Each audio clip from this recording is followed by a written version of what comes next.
this 4-part series, get an inside look on the making of one of the most anticipated titles in gaming history.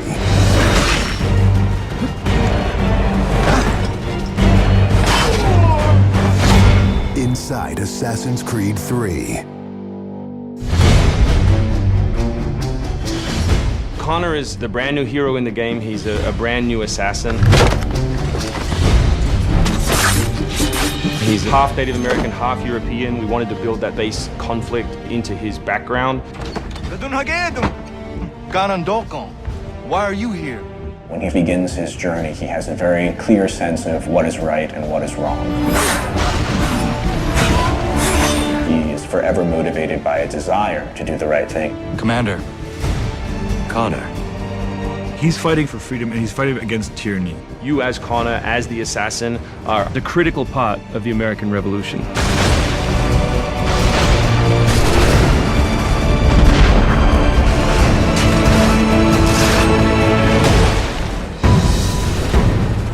The way that we wanted to deal with the historical figures was for you to meet them sort of over the course of your journey in a way in which the history books wouldn't normally portray them.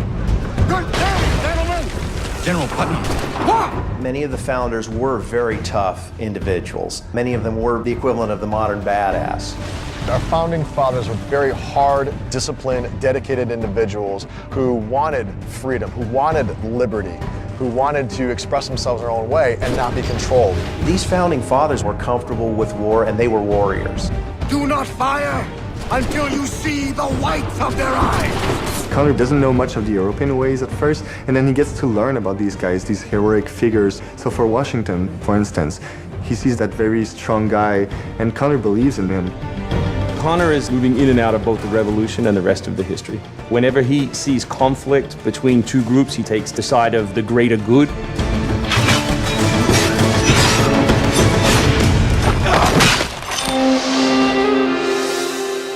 We've been working very closely with the Mohawk consultant on values as well on language. We are Ganyet-Gahaga. Ganyet-Gahaga means the people of the Flint. Agoroteka, you're doing great. And our language is called Ganyet-Geha. Every time that he's with his people or in his village, they speak the language, which I think is really cool.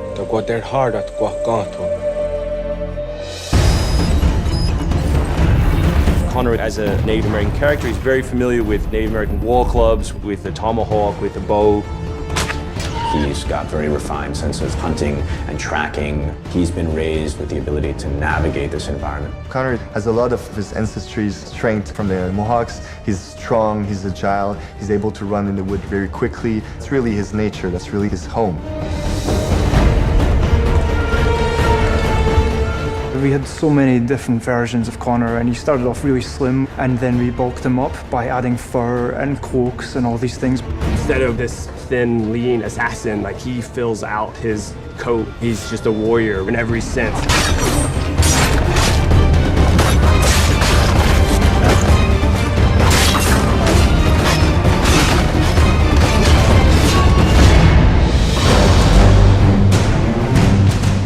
The animation team has built over an hour of new animations just for Connor alone.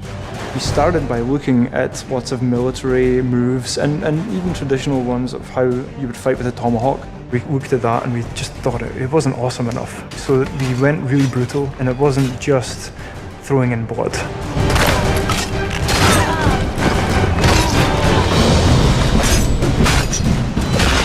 We put a lot of time into the navigation elements, and we've completely redone our climb system. We really wanted it to be much more organic.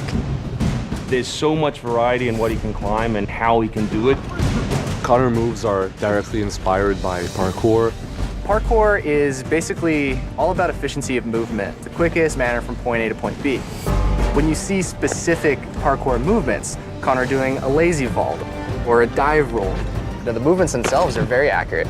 Connor moves in the game like I want to move in real life.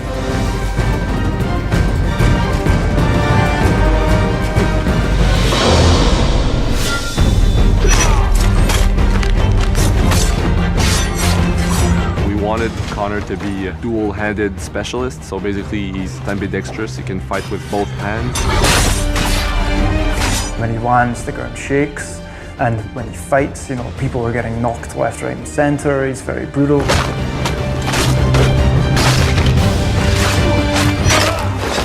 He is battle-driven. He's brutality, and he's the type of assassin who comes up and kills without question or hesitation.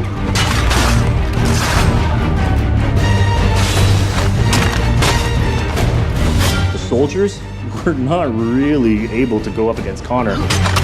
Connor's a killing machine. He's a ninja in a tank with a Wolverine in there.